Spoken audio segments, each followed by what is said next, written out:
Do you ever wonder how to have ChatGPT help you create the best images and to help you with all of these other social media images that you need to run a business? It's crazy, y'all, like the things that are possible out there with AI. But instead of using like Midjourney or Artistly or Ideogram, which I love all of them, and Gemini and Nano Banana or whatever the names are, they're awesome. They're all super awesome. But sometimes the easiest thing to do is to just keep it tight, keep it inside chat. And I am a huge chat fan. I use ChatGPT, the paid version. I also use Claude for writing projects. I use Claude.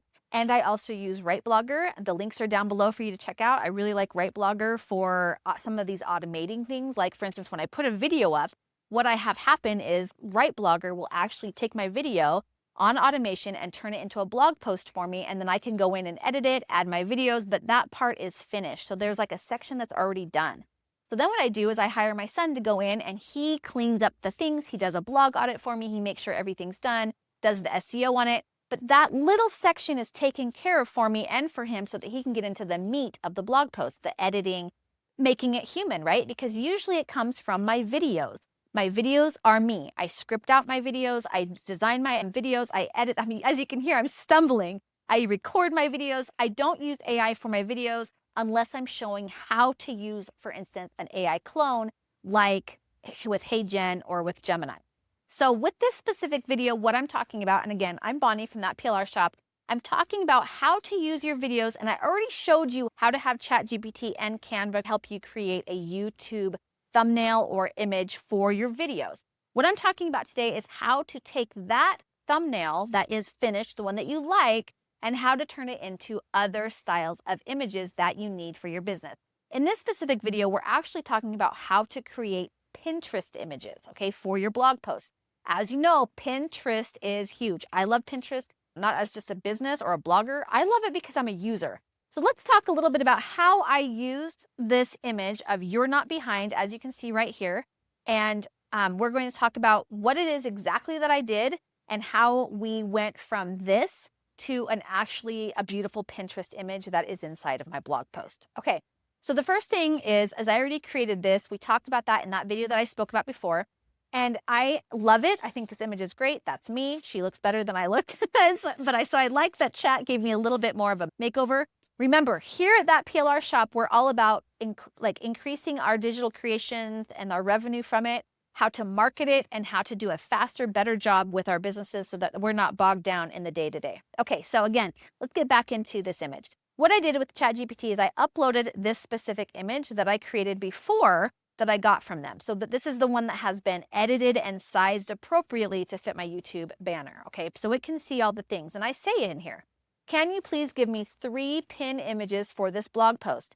So just so you know, I was very specific that I needed 3 pin images. And there's a reason I asked for 3 instead of just doing 1 at a time, which you can do. You can do the 1 at a time and get just the full pin image and it's ready to go right out of the gate. You just have to make it smaller. However, the reason I asked for 3, I'll show you in just a second, but the reason I asked for 3 is I wanted very specific testing done. I just wanted minute changes, not a whole bunch of brand new images, okay? So I say, can you please give me 3 pin images for this blog post? This blog post, when I do the videos, they get a different title on the video thumbnail than the actual video has, okay? So this blog post is gonna have the same title as the video, usually, unless I test it and it shows up, oh, this should be a little bit different or whatever. For instance, I believe that after my SEO breakdown, AI Art for Beginners line, how to get started without feeling overwhelmed, was too long for an SEO title. But I left it for my Pinterest titles and for my subtakes. So I think what it ends up being is AI Art for Beginners, how to get started. And then I just leave off the without feeling overwhelmed for my SEO title for my blog post. But this works as an image, okay? So then I say, using this YouTube video banner for inspiration, please, okay? So the title is, and you put the title in, you do not include quotes, you do not include anything like that. You literally put in, and then I always put in colon or this line break right here to separate the title from the subtitles, and we'll see that as we look down. So here we have the 3 Pinterest images that I asked for. I downloaded this as the main image because guess what? I'm gonna have to go in and change the load on these anyways because You don't want to have like 300 megabytes images sitting inside of your blog post. That takes up a lot of the weight that your blog is trying to carry. They gave me 3. They're exactly what I asked for. And look at, they just have really simple and very specific changes. Like that's it. Here you can't see the finger. Here you can see the finger. Here she's tilted just a little bit more. There's a heart here. There's a heart here. You can see how they use different colorings. Let's spread it out without feeling overwhelmed. These are terrific, like perfect iterations to test and see what people like the most without it being extremely different from the main feature image. Okay, so I will use this for my feature image for my blog post. Okay, so then what I've done is I've downloaded this and I am going to take it into my Canva. Okay, as you can see in Canva, what this says is that PLR shop pin. I'll do the different pin images, but I don't do a brand new Canva thing every time because, and I've talked about this in the past, I like to duplicate sometimes and just reuse the image. So if I wanted to go in and change this, I would make it, you know, a different, like I can grab this out. I could grab my face out. I could move the heart around, that kind of a thing. What I did here is I went with pin images that are a 1 to 2 or 1 to 3 design. This is actually a 1 to 2, I believe. And this is what I want to use for my blog post. Okay, so you can just go into Canva, ask for in the social media thing. So what you would do inside Canva is you would just come here to the social media and you could just look up, you could type in here Pinterest, see, and then you just grab this. I did, oh, so it's a 2 to 3, sorry. I thought it was a 1 to 2. It's a 2 to 3. So you could grab this one or the video. I went with the regular pin. Okay, so that's what I grabbed when I did, and I went into my actual Canva board that I'm keeping these in. Okay, so let's say, oh my goodness, I love all these. Bonnie, what did we do? So I'm going to add a page here and I'm going to show you how I took that specific image and how I made it stronger. Okay, so I'm going to take this one right here and I'm just going to show you, I'm doing 3 images because I asked for 3 pins and I like 3. Some people do 5, some people do 4, some people do 1. You do whatever you're going to do. I'll show you what the bottom of the post looks like once we have this in, once I finished, and I can show you how it looks at the bottom of a post. Okay. So what I'm going to do here is I've got these 3 images, these 3 canvas. I just call them blank canvases. And I'm going to hit duplicate on that image a couple times. And then I'm going to drag the top one to the bottom, drag the next one to the middle. And then I'm just going to be like, okay, so here we are. We're going to do this first image is going to be here. And this is your crop line. I'm going to drag this in here and crop out the other 2. And then I'm going to make this bigger and tweak it as I go, right? So I can see that I want to tweak here. I'm just cropping. Now, if you touch a corner, it drags the sizes. Okay, I don't want to do that just yet. I'm not worried about it. I'm trying to crop out the white for this initially. It doesn't have to be perfect. I'm just doing this so I can kind of see where I'm at. Okay, so what I'm going to do is now I'm going to start clicking and dragging to make it the appropriate size. I want it to fill this. Yes, I could do it as background, assign as background, blah, blah, blah. I'm not doing that right now. What I want to do is make sure that I have full control and I can see if it's what I want. I've got some white right there, so I'm going to come in and trim off a little bit more of the white.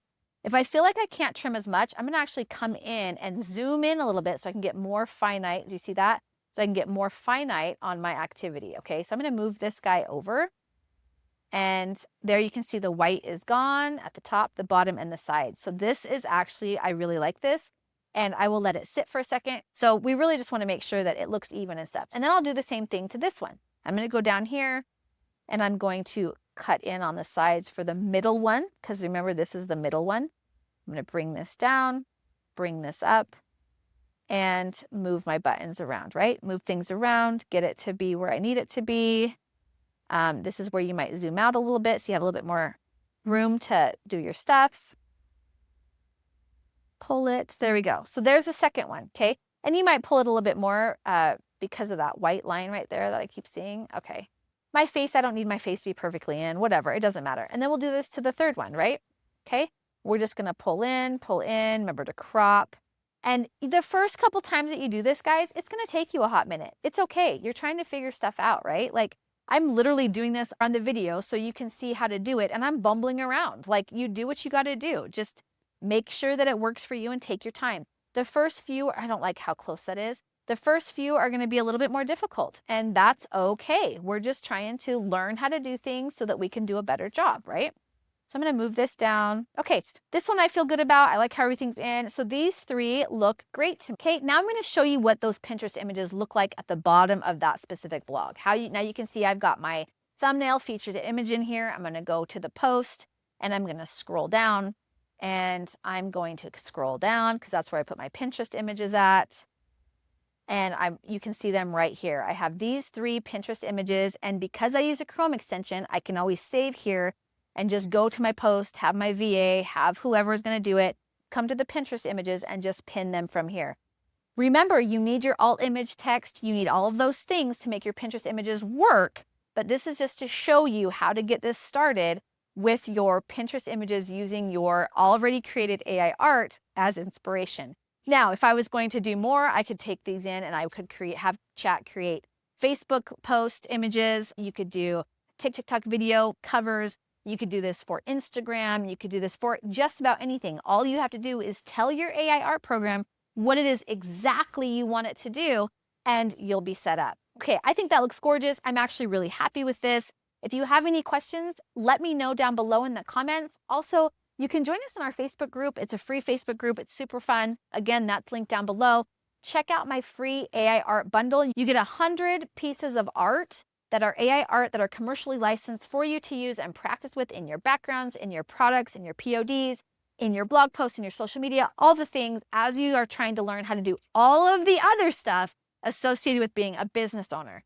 You can check that out for free down below. I have got a link as well. I have links all over the place, and I have a link for my AI art club, which actually I teach how to do this stuff every month, different lessons, different stuff that you will get full access to when you join the club. Okay, guys, if you have any questions, again, put them down below. Hit like and subscribe, and I can't wait to see you in the next video.